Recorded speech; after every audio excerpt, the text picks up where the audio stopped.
Assalamualaikum warahmatullahi wabarakatuh. Nama saya Intan Ragil Mailani, kelas 23S 31 NPM 2370111044, program studi Sistem Informasi. Tugas 2 Bahasa Indonesia. Di sini saya akan menjelaskan soal studi kasus.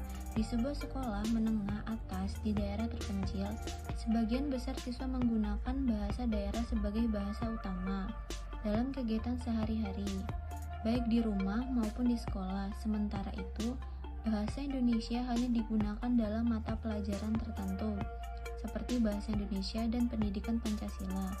Akibatnya, beberapa siswa kesulitan memahami materi pelajaran yang menggunakan bahasa Indonesia, terutama pada ujian nasional. Kondisi ini juga menyulitkan mereka untuk berkomunikasi secara efektif ketika harus berbicara dengan orang dari luar daerah.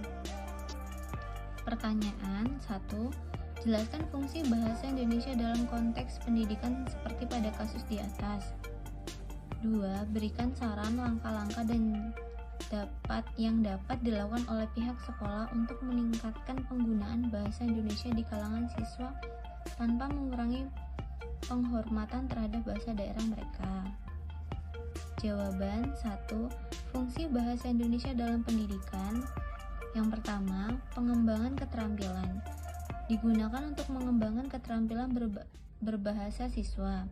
Yang kedua, pengembangan pengetahuan. Digunakan untuk mengembangkan pengetahuan siswa dalam berbagai bidang, seperti sastra, sejarah, dan ilmu pengetahuan.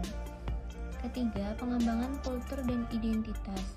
Digunakan untuk mengembangkan kultur dan identitas bangsa Indonesia, seperti untuk mempertahankan dan mengembangkan bahasa dan sastra Indonesia.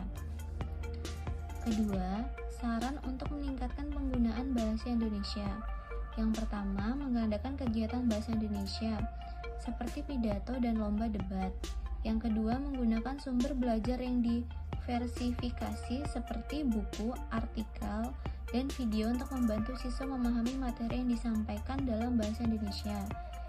Ketiga, menggunakan bahasa Indonesia dalam kegiatan sehari-hari seperti dalam diskusi dan presentasi. Saya akhiri, wassalamualaikum warahmatullahi wabarakatuh. Terima kasih.